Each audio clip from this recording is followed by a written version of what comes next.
Good morning, everyone. So I'm glad to see you back for our seminar. So we're going to start. So we are very happy to have today Vincent Collin from Nantes, who is going to talk about rep dynamics in dimension 3 and broken book decompositions. Okay, so first of all, I want to thank you, the organizers, for this invitation. And I really think this seminar is a great initiative, and I'm very happy to be part of it.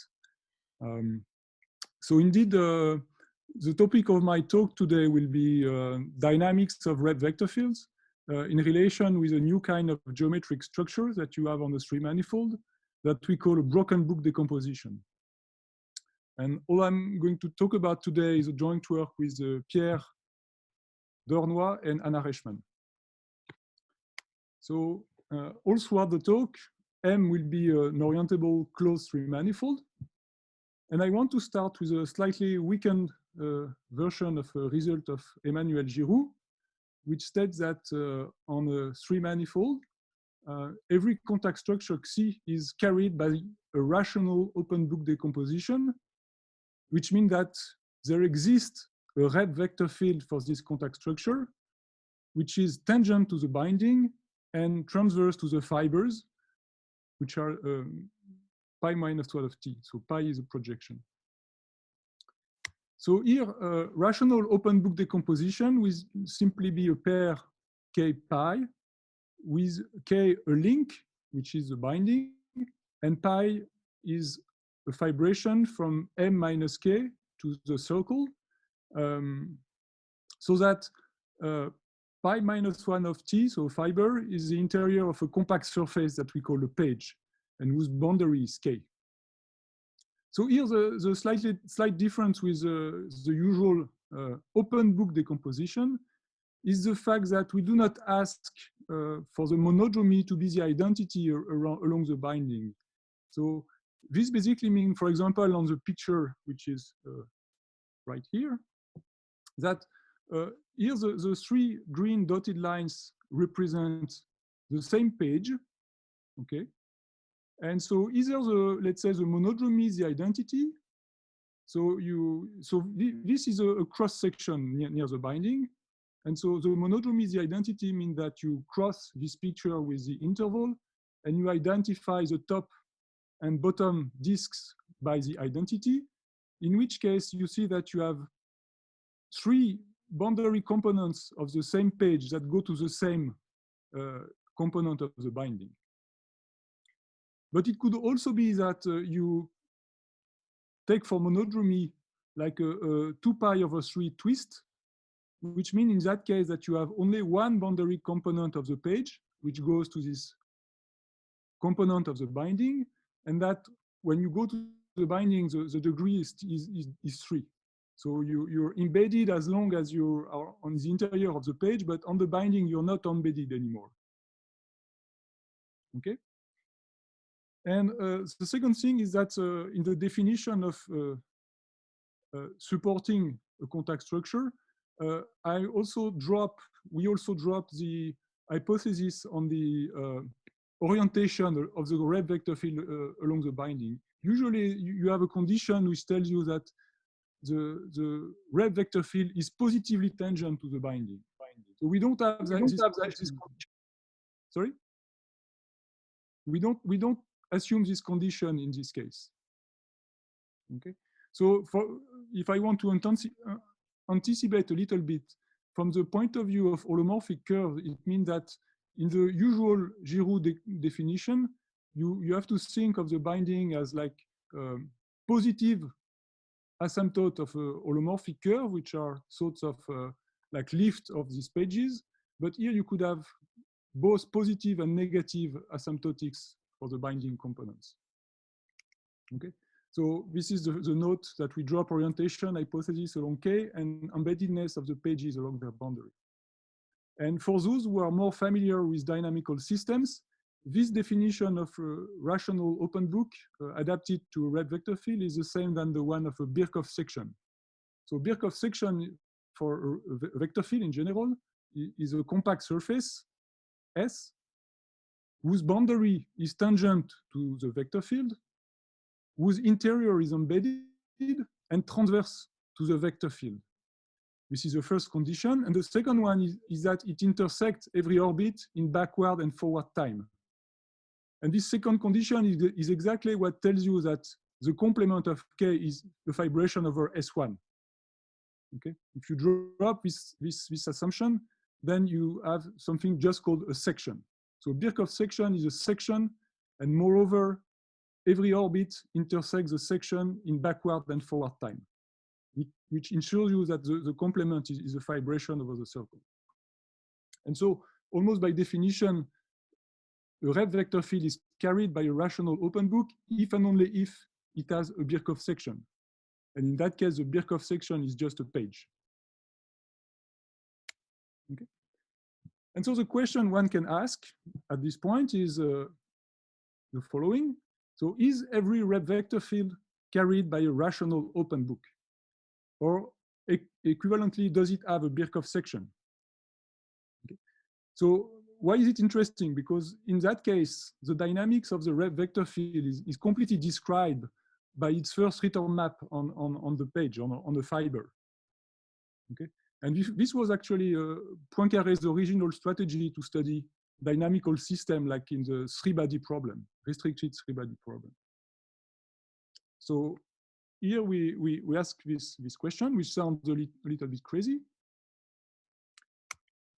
So the first result is that we don't exactly have such a nice result, but still we prove that every non-degenerate Rev vector field is carried by a broken book decomposition of the manifold.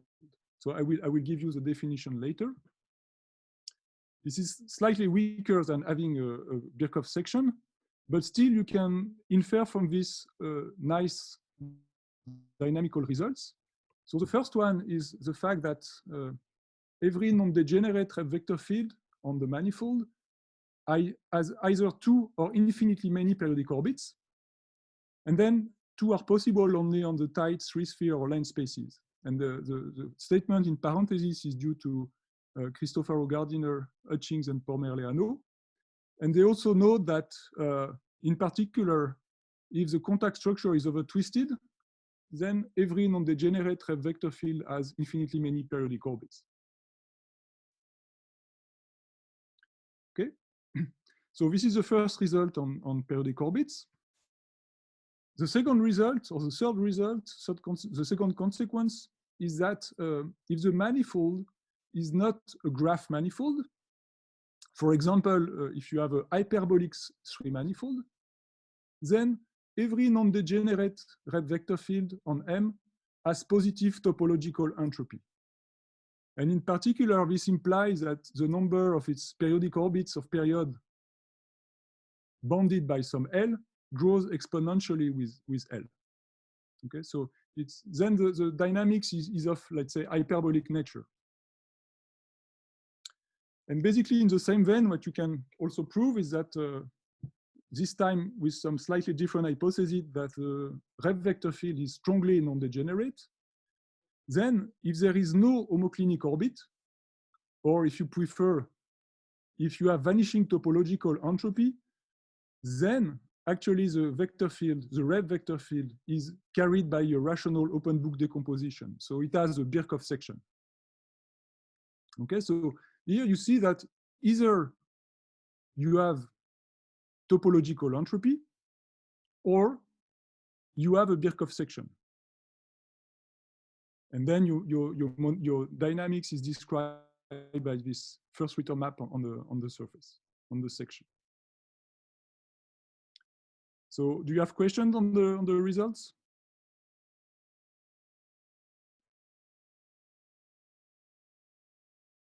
No? Okay, good. Yeah, no, Daniel has a, so Daniel has a question. Maybe he wants to ask it. Sure. I mean, this is maybe very stupid, but the question is, could you have both positive topological entropy and a Birkhoff section? Yeah, sure. Yeah, sure. It's not exclusive. For example, if the monodromy, if the first return map is the pseudo-Anosov, this is what you're going to get. Okay, and I will say it in the end, but we really conjecture that indeed you always have a Birkhoff section.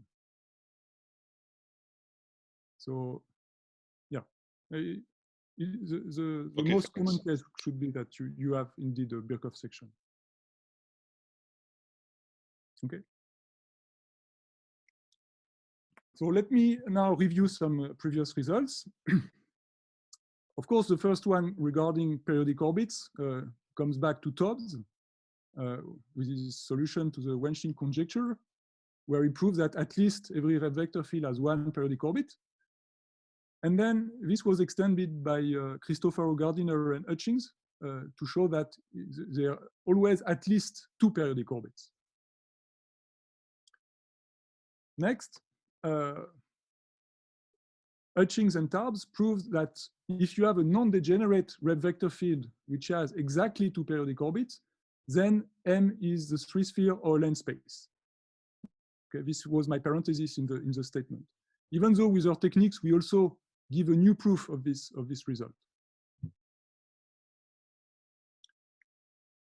Then, going back in times, there was this description of finite energy foliation by Hofer, Vysocki, and Zender that are in fact special cases of broken book decompositions.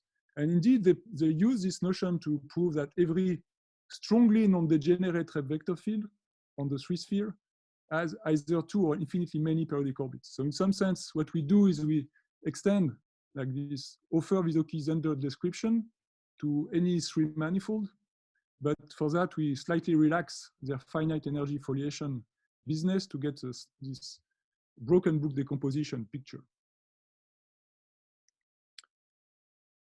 Then maybe one of the last results was Cristofaro, Gardiner, Hutchings, and Pomerleano, who prove that indeed you always have two or infinitely many periodic orbits in the case where you are non-degenerate.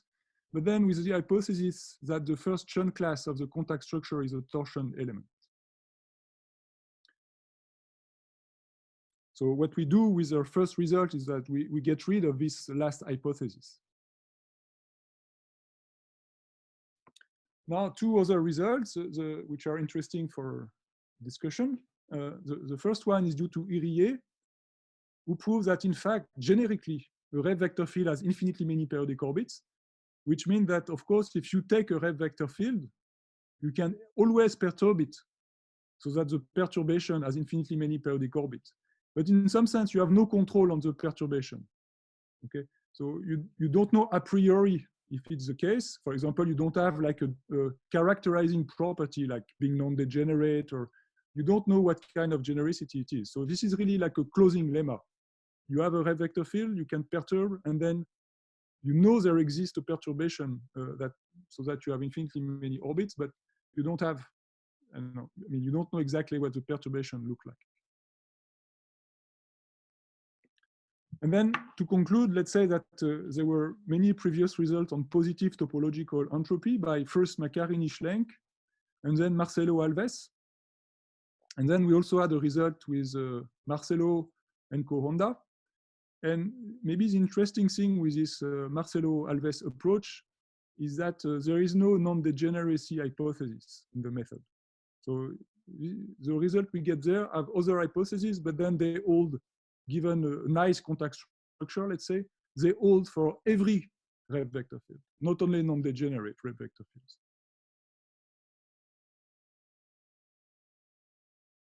Okay, so now let me give you the main definition of this talk, the definition of broken book decomposition.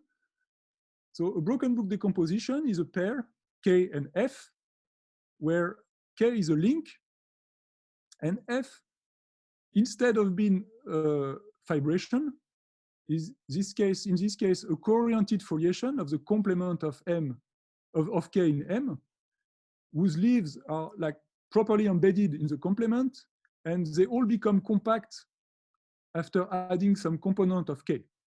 Okay, so leaves are really not spiraling in M minus K. When they are all in some sense compact when you add their boundary component, which are included in K. Okay, and moreover, we describe slightly what it looks like near the binding K. So the binding decomposes in two parts. There is this KR, where R stands for radial. So there is this radial part of the binding, where indeed the foliation is transversely, or the foliation is transversely radial. So this is the same picture that the one you have in a genuine rational open book decomposition. So all the leaves are coming radially. Okay, maybe with some monodromy as in the rational case, but still they're coming radially. But then the other possibility is that they come also like in an hyperbolic fashion. So as I picture on the screen, so so you see in that case you have like really like transversely to the binding component. So this is like a transverse slice to the binding. Okay, so you see the leaves approaching, and they really look like hyperbolic things. So you have some sectors which are foliated by hyperbolas. And then they are separated by some kind of stable manifold, except that the stable manifold are also sectors. These are not like just lines. You have sectors which are radially foliated, and then some other hyperbola sectors, and then radial foliation, and then hyperbolas. Okay, and again, the monodromy could be either the identity, but it could also be some twist.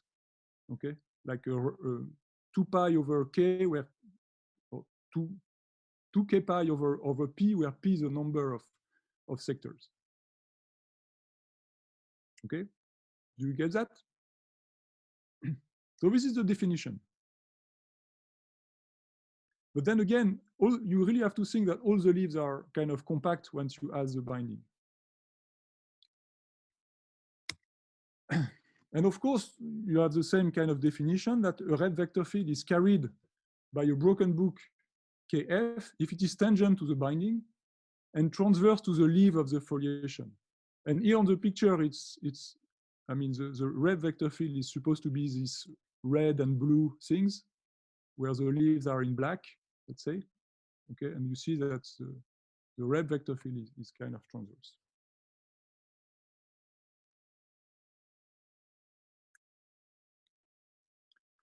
So maybe a few remarks. So as I said, the binding is decomposed into like radial and broken components.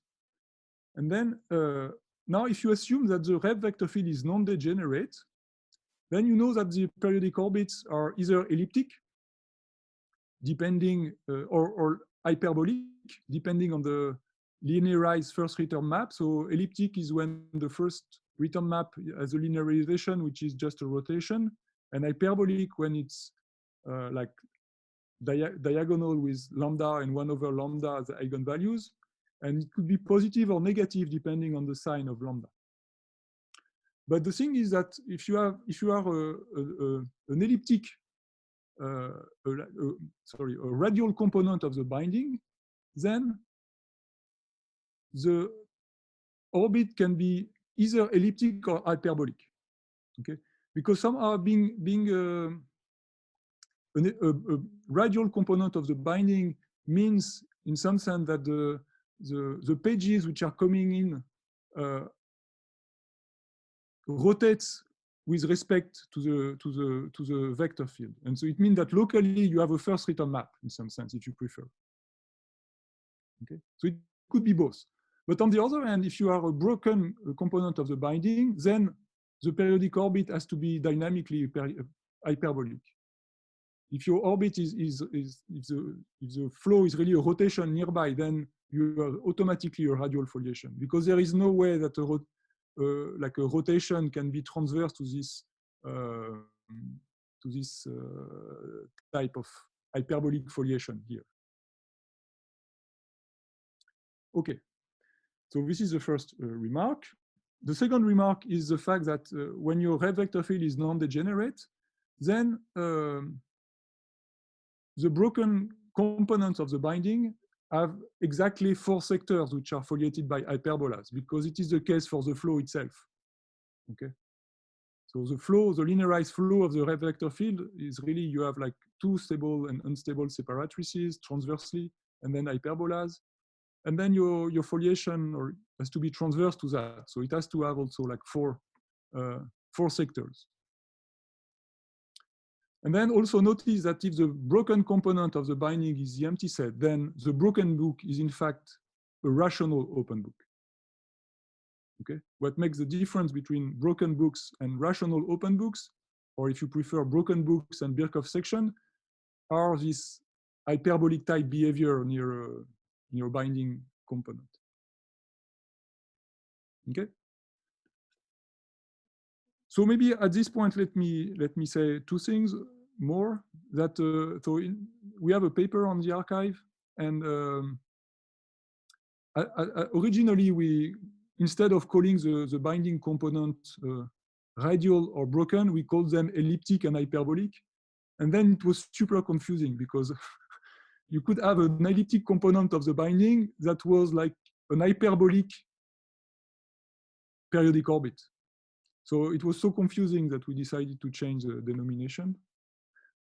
And the second thing is that in the version on the archive also there is a slight mistake. We originally add another property for the broken books that we assume that the monodromy along the broken component will always be the identity, but actually this is not achievable. So it doesn't change anything to the discussion, but it slightly changes the definition. So this was pointed out to us by Oliver Etmer and Michael Hutching. So I think I have to thank them for this observation.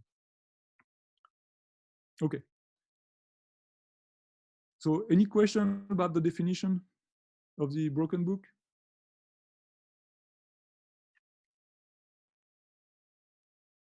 Okay. So here is an example of a broken book picture. So this picture is, of course, a one-dimensional picture.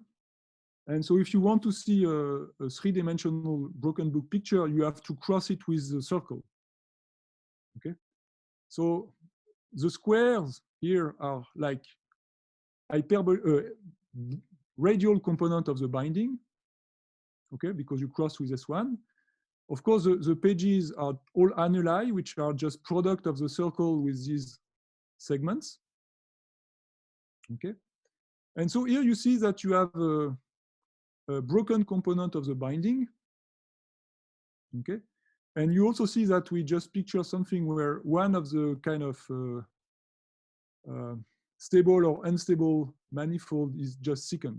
It's not only like in here you just have one and then the usual picture, but you might have secant parts like this, where the foliation is radial.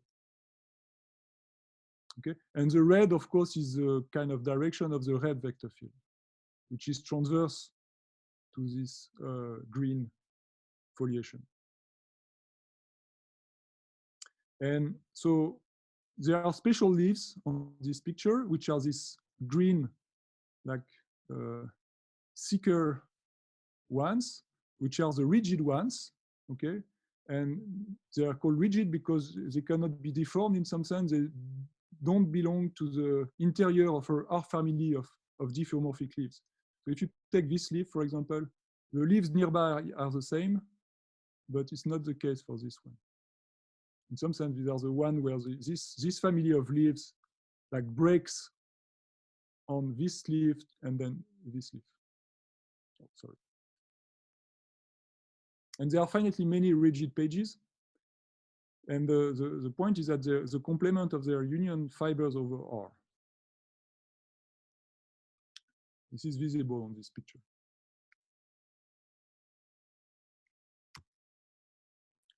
So now I want to describe a little bit the proof of this theorem 1, which is the construction of the broken book, the existence of the broken book decomposition. So there are 3 main steps that I am going to enumerate first and then enter into some details.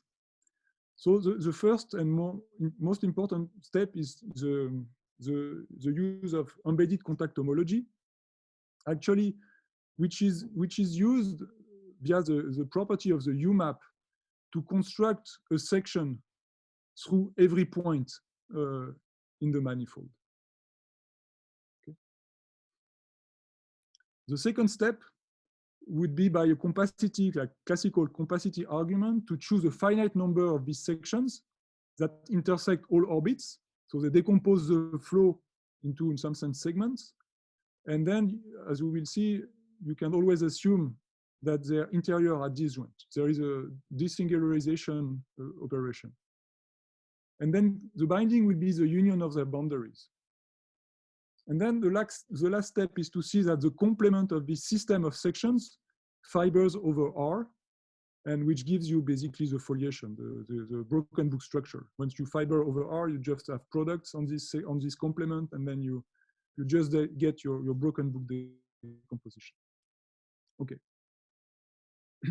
So let me first describe step one a little bit, and how you especially how you desingularize holomorphic curves. So first of all, the starting point is to choose a class in embedded contact homology, a class gamma, such that the U of gamma, so where U is the so-called UMAP, which does not give many information to those who don't know what the UMAP is. And actually, there is the important fact is that there exists a class gamma such that U of gamma is non-zero. This existence is guaranteed by the isomorphism, for example, between ECH and Seiberg-Witten-Fleur homology by Taus. Okay. And then you will denote by P, script P, the finite set of periodic orbits of the red vector field of action less than A of gamma. So here, of course, I mean the non-degenerate situation. And then, actually, what you can infer from this, the fact that U of gamma is non-zero, is that for every point, or let's say through every point in the complement of P in M, you can find an embedded pseudo-holomorphic curve U in the symplectization, which is asymptotic to periodic orbits of R, which are all in P, and whose projection to M contains Z in its interior. And this is basically the fact that the UMAP counts, given a point Z, let's say, the UMAP counts holomorphic curves that pass through this point Z. Okay? And so this is basically, in some sense, almost the immediate projection of the UMAP property. And if Z belongs to P, then either you are in the interior of a projection of a curve, or you are in the boundary component of its closure, once you project to M, of course. Okay, so this is basically the main input from holomorphic curve. And once you have this, then you basically forget about holomorphic curves. And then you do topology. So what you do is that you first of all, you project this holomorphic curve to the manifold M along the R direction. The holomorphic curve lives in the symplectization, you project it to M. Then this projection, it has a finite number of singularities. And everywhere else, it is immersed and positively transversal to the red vector field. Okay? So now you have this kind of singular surface in M, and you want to make it smooth. Okay? So how do you do that? So there is a first easy operation, which is how do you get rid of lines of double points, of transversal double points. So if you have two sheets of the projected curve in M that intersect, let's say, transversely to have a nice picture along a line of double points, then you can resolve these double points And what I say that there is only one way to do this, because the curve downstairs in M is transversal positively to the red vector field, and you want to resolve it so that it is still transversal positively to the red vector field. So basically, the red vector field direction exactly tells you which of the two two resolution you take. Okay. So basically, you have the picture is you have a one-dimensional cross times an interval, and you resolve it as two hyperbolas times this interval, and the way you do it is basically given by the direction of the red vector field, because you want to stay positive transverse.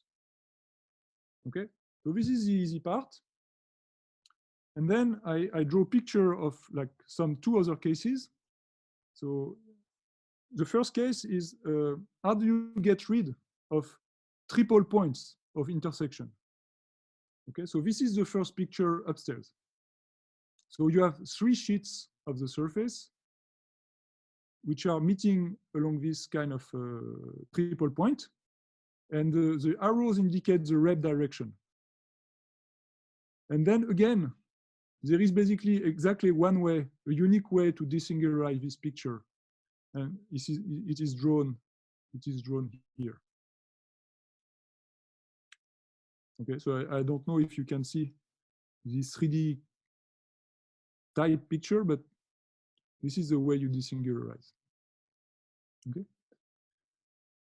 The other case is, let's say that when you have a double point, a line of double points. So the other case is the picture downstairs, but please ignore the left part of it, which comes from another consideration. I did not take time to redraw the full thing, so you just have to take care about the two picture on the right. Okay, so this desingularization is, so imagine you have a line of double points which ends on a periodic orbit, on a boundary component. Okay, so you have this disk, which is a sheet which is transversal to the vertical Reb orbit. The Reb orbit is the one with the arrow. This is the boundary component of the surface. Okay, and you have another sheet which is coming like drawn on the picture. Okay, and then this can be resolved by the following picture, as you see here.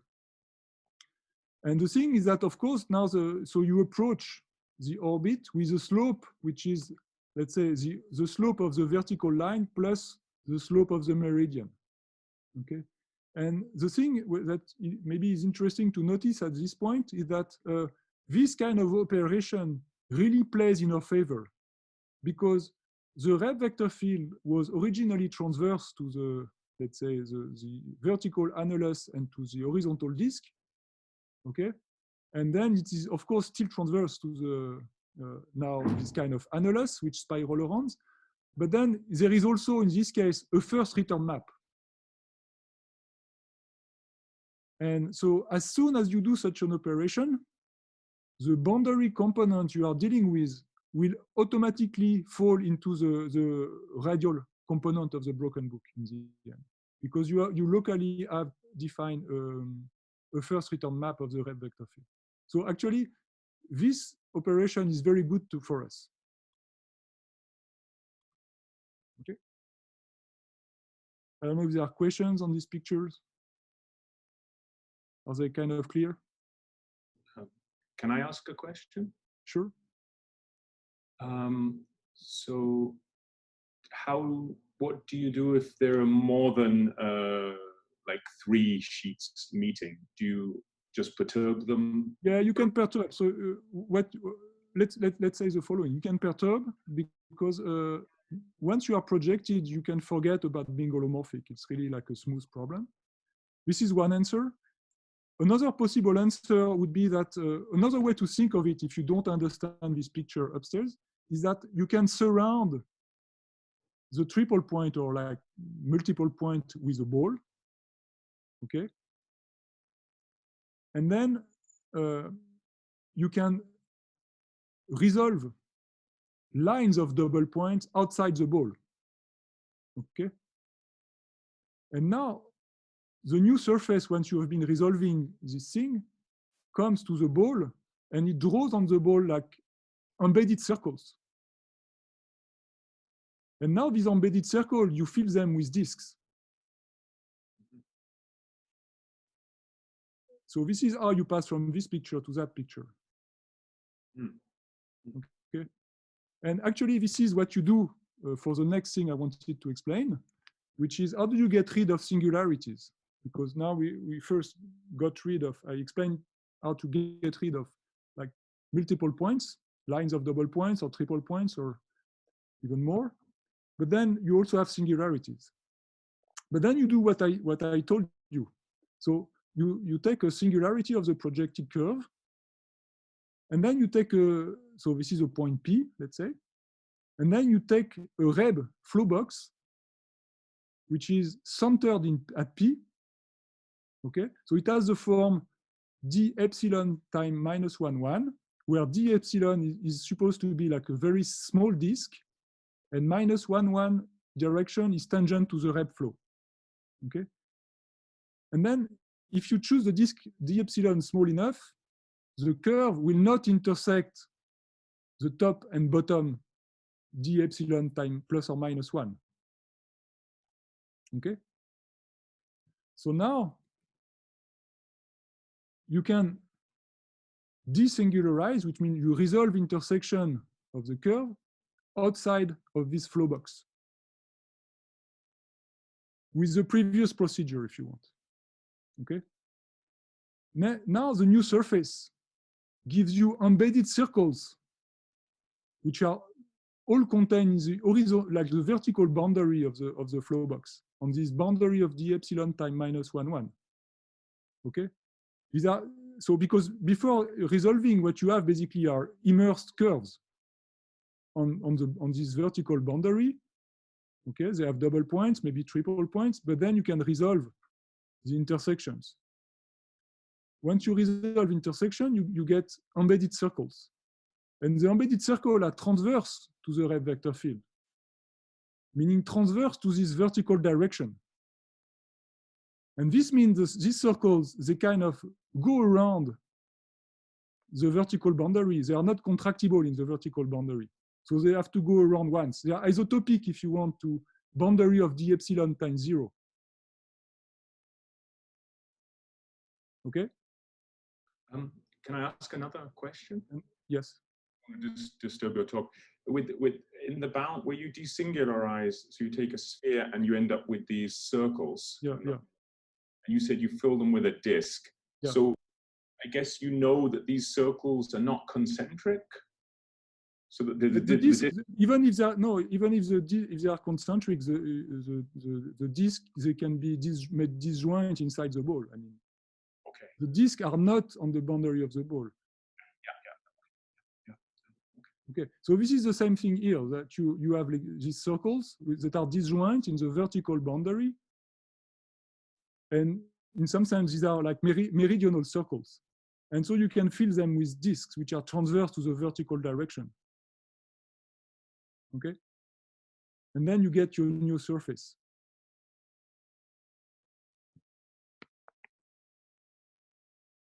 So you extend the surface inside the ball by disks, which are transverse to the flow.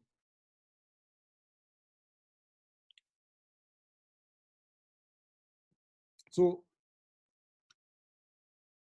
once you do this, so now basically once you do this, what you have is that through every point, you can find a section, which is a smooth section. And then you can use a compactness argument to find a finite number of these sections. Basically that cut every orbit.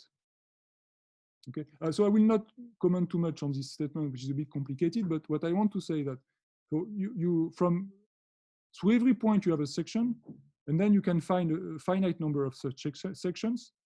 Okay, of course at first these sections they might intersect, but then even if they intersect, you can resolve intersections. Okay. And this does not change the properties that they cut every orbit of the flow, because when you think of the operation locally, if the original section cuts some orbits, then the resolved section also cut the same orbit. So they cut all orbits, and then you have to take care slightly about these hyperbolic orbits. And this is the reason of the second point, which is a bit technical. I'm not going to enter into this. This would require some other pictures. But the thing is that when you cut then M open along this section, the remaining part will essentially be a I bundle, and which means a product. And then the broken book picture will be by taking the product foliation on each of these things and then gluing them together.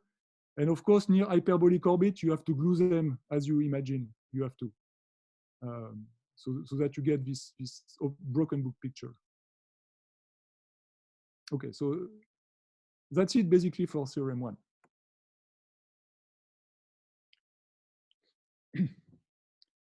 Okay, so now I want to explain how from this broken book decomposition, you can prove like theorem 2, but also 3 and 4. So let's say we try to prove theorem 2. So every non-degenerate Rev vector field has either 2 or infinitely many periodic orbits. So of course, the key point here will be the hyperbolic periodic orbits, which are in the broken components of the supporting broken book, of a supporting broken book.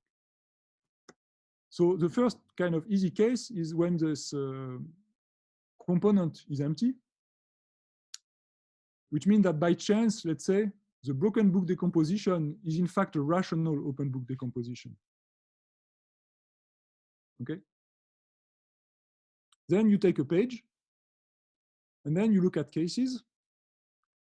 If the page is a disk or annulus, then you have like the first return map of the Reb flow on this disk or annulus is just a diffeomorphism.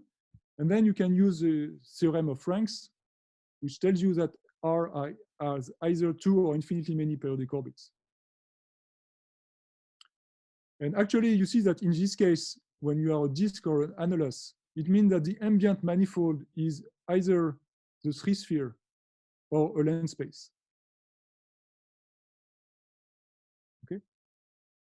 Then, if you are not a disk or an annulus, you prove that the first return map has infinitely many periodic orbits, infinitely many periodic points.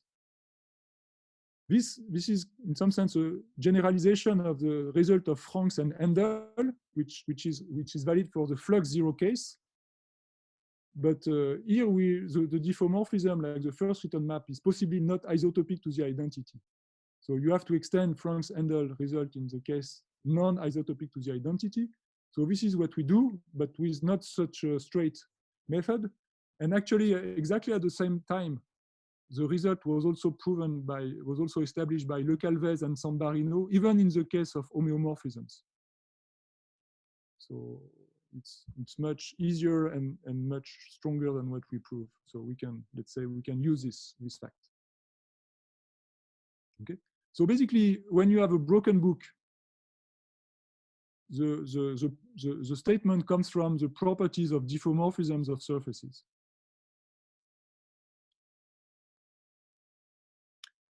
So now the interesting case is what happens when you have some broken component in the binding. And in that case, we will assume for simplicity that the flow is strongly non-degenerate. And we will show in that case that there is some topological entropy. Okay. So what does strongly non-degenerate means? It means that the stable and unstable manifolds of hyperbolic orbits, they intersect transversely.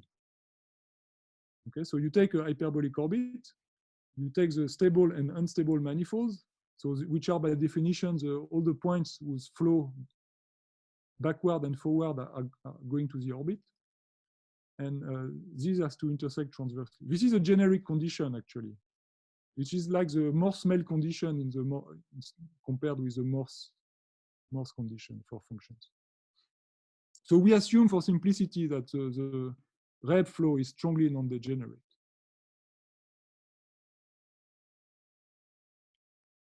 Okay, and then the main lemma is the following.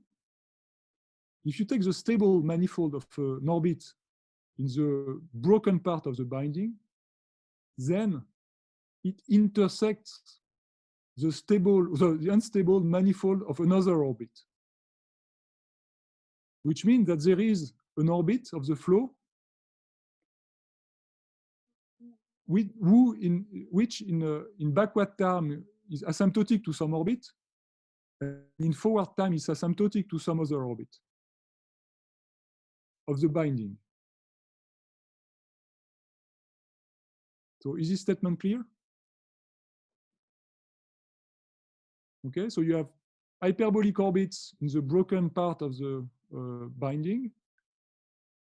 And if you follow the unstable manifold of any of these hyperbolic orbits, one of them will have to intersect. I mean, one orbit will have to go to some other part. So let's prove this lemma.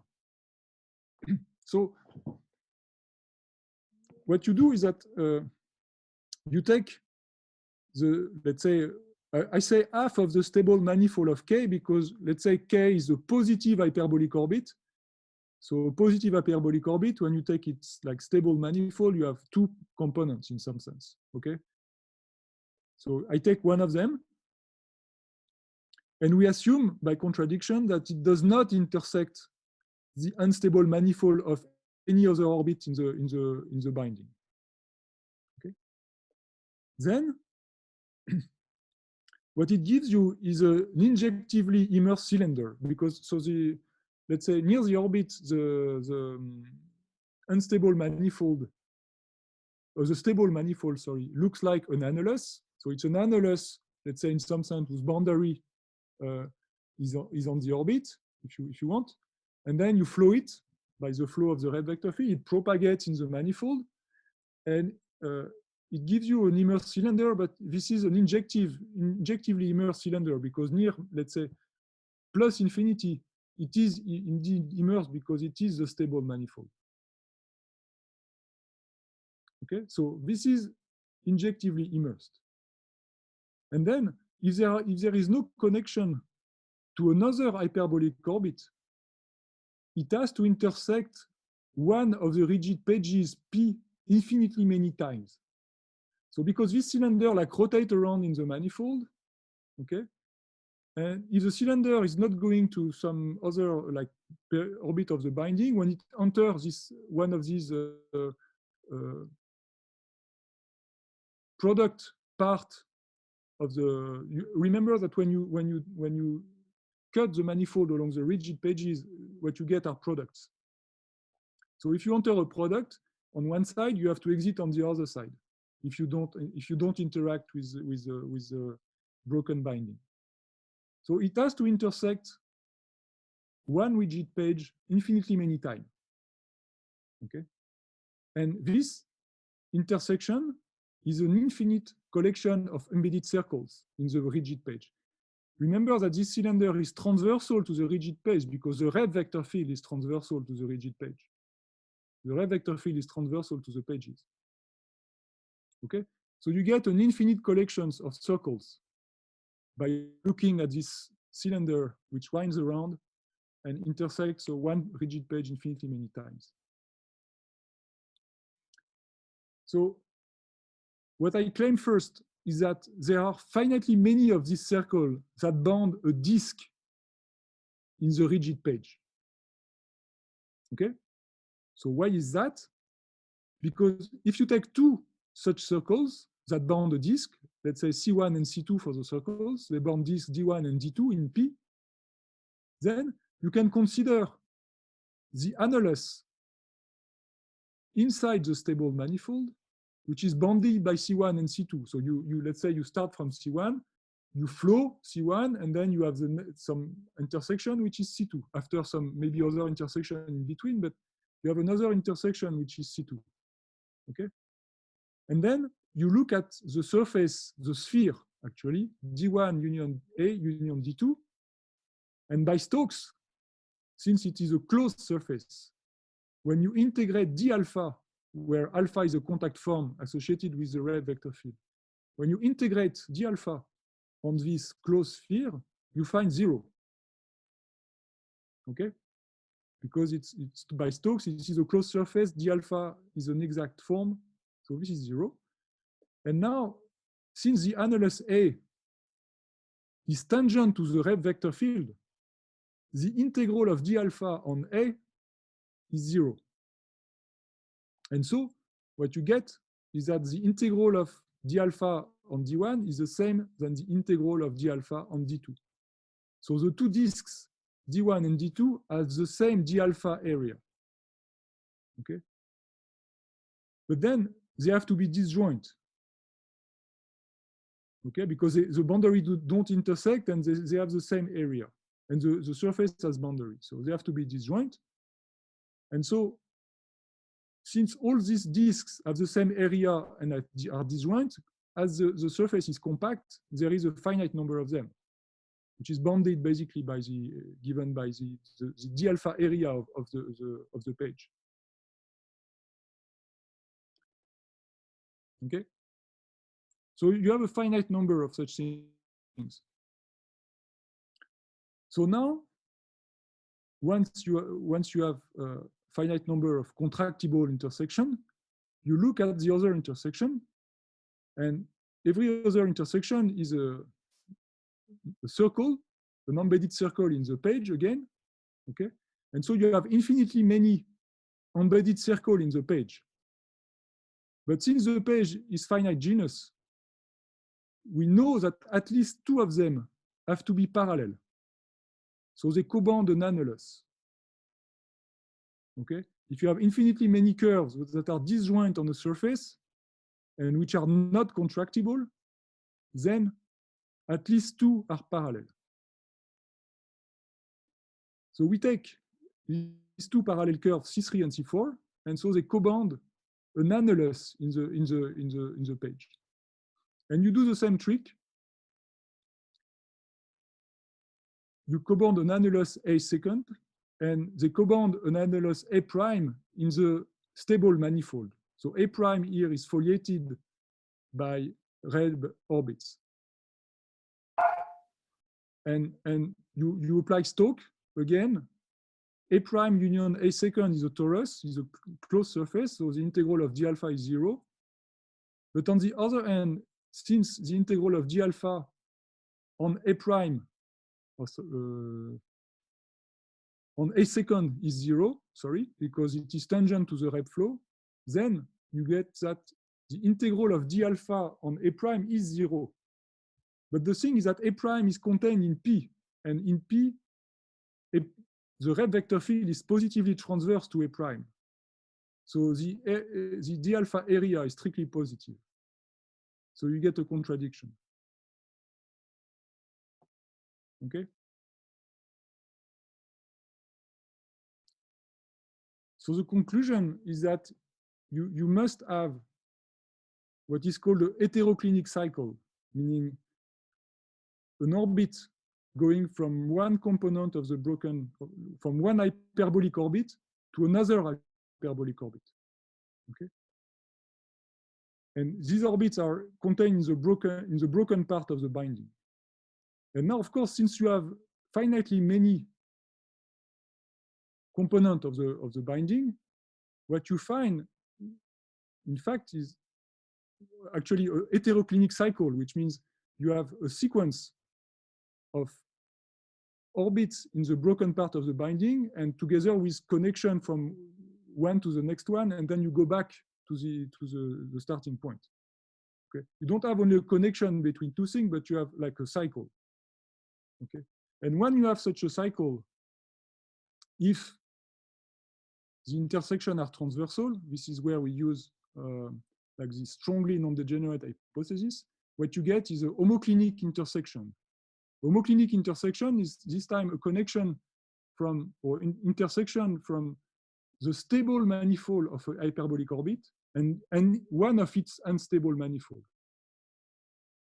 Okay, so you have, like, let's say, an orbit of the flow which at minus infinity goes to some orbit and at plus infinity goes to the same orbit, which is hyperbolic. And this is the case, when this is the case, you have positive topological entropy, because then you have this small horseshoe kind of picture. Okay. And then you have positive topological entropy. And I guess this is what we wanted to prove. Okay. So as soon as you have some broken component in the binding, you have an homoclinic cycle. And so you have a small horseshoe and you have positive topological entropy. This is with the strongly non-degenerate hypothesis. And if you want to get rid of it, you need to work slightly more. There are 2 points to prove. And there is some kind of pathological point where, let's say, all the stable and unstable manifolds, they would coincide pairwise. In that case, you have to work like independently and do some case-by-case analysis in some sense. It's not super hard. And then more seriously, what you have to study is, or what you have to prove is that actually, if you have a stable manifold of an hyperbolic orbit in the broken binding, which does not coincide with another unstable manifold of the broken binding, then there is what is called a crossing intersection. Crossing intersection is like transverse intersection, except that it is topological. You can imagine that you could come from one side, coincide for some time, and then go on the other side. But it's overall, it's crossing. Okay. And actually, as soon as you have this phenomena, you have the same dynamical consequences. So you get the same conclusion. So this ends the proof of, let's say, theorem 2. And then for theorem 3, this is basically the same. So you see that if the entropy is vanishing, then you don't have hyperbolic component, sorry, you don't have broken component of the binding. And so you have a supporting rational open book. And then you can also prove that the monodromy cannot have a pseudo-Anosov component. And so, because otherwise you also have a topological entropy. And so actually the monodromy only have periodic parts. So it decomposes into periodic parts. And this is exactly telling you that the manifold is a graph manifold. Okay. Graph manifold means that you can find a system of tori such that, let's say, once you cut, every part is a product with the circle. Or let's say S1 fibration with fiber S1. So again, if the entropy is vanishing, you have a rational open book and the monodromy of no pseudo-Anosov component. So you only have periodic components and the manifold is graph.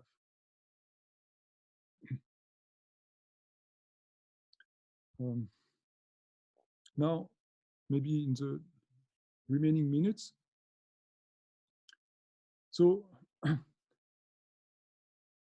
actually, so what we can prove some extra, let's say that, so the strategy now for proving that maybe you always have a Birkhoff section or you always have a supporting rational open book would be to try to eliminate broken component of the binding.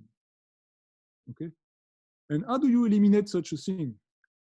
Well, what you have to find actually is you have to find, given a broken book, you have to find some section which intersects this part of the binding, this component of the binding, in its interior. Because if you have this, you can take the page. If you have this, you can take your broken book with its foliation, and you can take your section, and again, you can resolve intersections. Okay, and then you get a new broken book. Okay, but in this operation, the broken part of the binding that together with your section gives you the picture that maybe I have to go back to it. Sorry. So gives you such a picture here, because let's say this is the original. So this is, I don't know, do you see the arrow that I'm moving on the screen? Yeah, so let's say this is the broken component of the binding, like those vertical thing. And then this is your new section that you add, okay? And now when you resolve, as I told you, this now automatically becomes a radial component, because now you have a first return map which is well defined nearby, because you change the slope by which you approach. Okay. So what you should look for is it possible that through every broken part of the binding you find a section which intersects it in its interior? Okay. And actually it's doable to do that in the case where you have exactly one component, like broken component in the binding. This is given by a construction by Fried. So you have some sort of local construction which gives you such a section. So if your broken book only has one broken component in its binding, then actually you can find another broken book, which is in fact a rational open book. You can eliminate this component. Okay. So this is the first observation. And the second one is, in fact, we can prove a result not only for non-degenerate Repp vector field, but in fact for an open set of Repp vector field containing non-degenerate ones. Okay. Basically, the only reason is that for the construction of for the broken book, what we don't really care about like very long orbits. We only care of orbits whose action is less than this gamma for which U of gamma is non-zero. So we only need to control orbits and to make sure that orbits are non-degenerate under some certain action value. So actually, this is valid for an open set. And so finally, I go back to where I started with this conjecture that maybe it's possible that every non-degenerate Repp vector field, or maybe every Repp vector field, is carried by a rational open book decomposition, which means that it has a Birkhoff section. I think I'm done. Okay, thank you very much, Vincent. So, of course, we are open for questions. So let's see.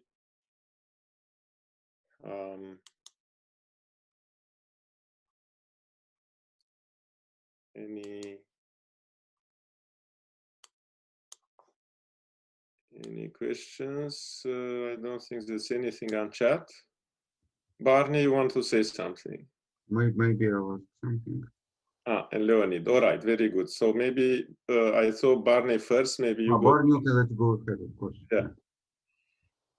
I was new to just to if Vincent could clarify, tell again how embedded the curves would be in the book, or how embedded is a book of section up to the boundary and interior points and boundary points. Could you say again? I mean, the pages are embedded away from the binding, and on the binding they are not embedded anymore because the binding could be covered like several times by the same boundary component. I mean, it could have degree 2, 3, or whatever, but otherwise it's embedded. So there's no interior boundary intersections? No. This is a foliation. Outside the binding, you have a foliation. Okay, thanks. The pages are disjoint away from the binding.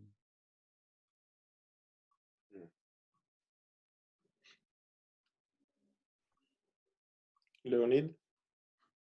Well, I wonder what does your picture say you won't have an integrable system. So So kind of prototypical example I think of is integrable geodesic flow on two-dimensional torus. So then you have a three-dimensional manifold, right? So this three torus. Yeah. And sometimes dynamics is non-trivial. So of course, I mean, if you have surface of revolution, more generally metric, right? So then what I have in mind that there is a problem which is open for decades about classification of integrable Riemannian metrics on two-dimensional torus. And so maybe one can try, I mean, with all this tool, to look at it a little bit more kind of generally. So you have integrable rep flow on a three-dimensional torus, and you wish to classify topologically what's going on. So I wonder, is it relevant, not relevant?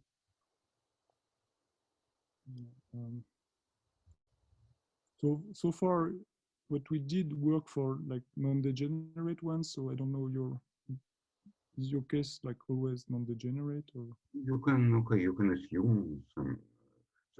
So what is exactly, could you please repeat, what is exactly non-degeneracy?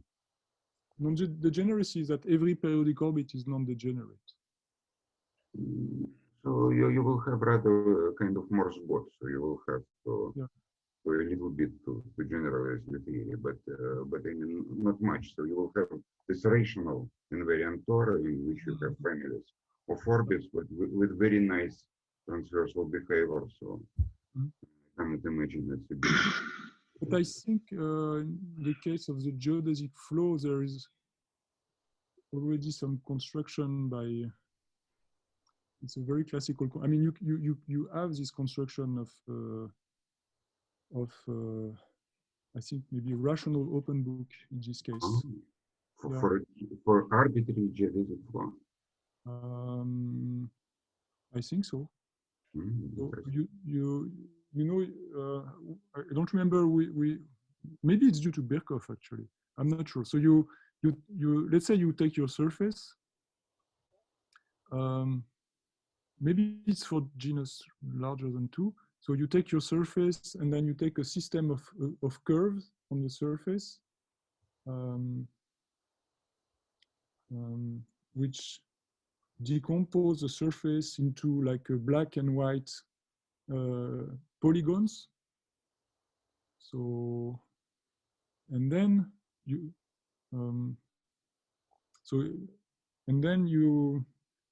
you lift the curves and so you consider, so you take the black part of the chessboard, and then you consider, and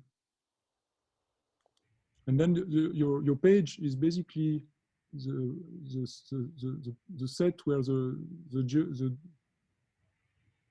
tangent vector field is pointing out of the black or something like that. So you have some, for example, if you, and then doing this, what you get is basically, I think, a Birkhoff section.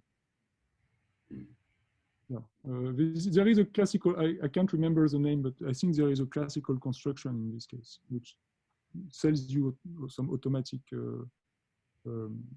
Birkhoff section. And it's probably, maybe it's even Birkhoff, I don't remember.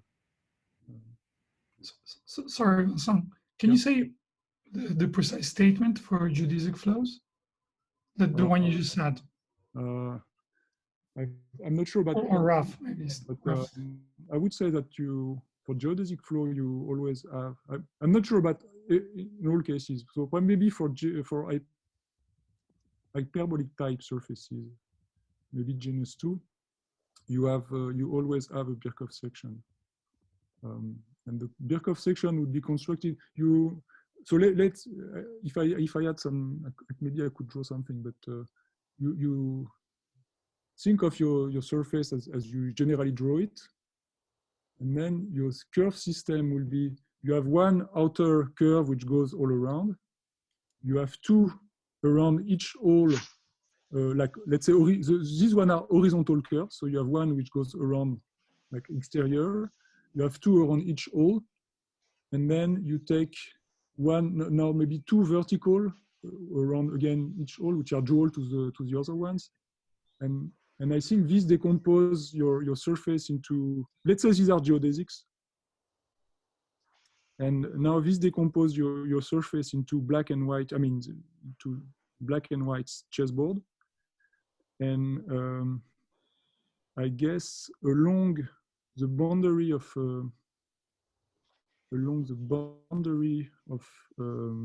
such a polygon, you take all directions which are exiting the dark place, the dark thing, and then this defines the surface. And actually, I think this is a Birkhoff section. Maybe you have to slightly desingularize the thing, but it's basically a Birkhoff section, I think. So I see a paper of your co-author, Dihornoa, who has indeed Birkhoff sections, but in hyperbolic situation.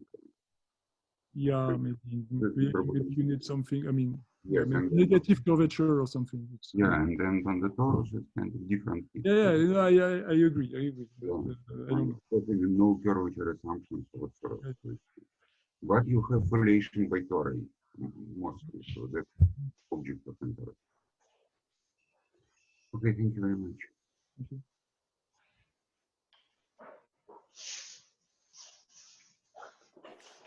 Okay, so let's see if there are other questions. I might not see someone if, yes, Umberto, yes. Thank you. So, Colm, did you mention that when the broken book has a hyperbolic binding, also in the case that all stable and unstable manifolds coincide, there is also entropy in that case? No, I don't think there is in general. I'm trying to remember exactly. You made at some point in the talk, you mentioned something in this case, right? That yeah, in this case, you have to. I mean, in some sense, in this case, the union of your stable and unstable manifold decompose. I mean, this from tori. You decompose the manifold, and outside this tori, you have some partial open books or rational open books, and then you have to argue independently regarding the monodromy, whether you have pseudo-Anosov components or only periodic ones, and you have to discuss this situation. But this is a very special situation. So you can completely describe the manifold and the monodromies, because in that case, you really have like partial open books or rational open books. Okay. So you have to discuss this apart in some sense. This is like a special case. Okay. Yeah.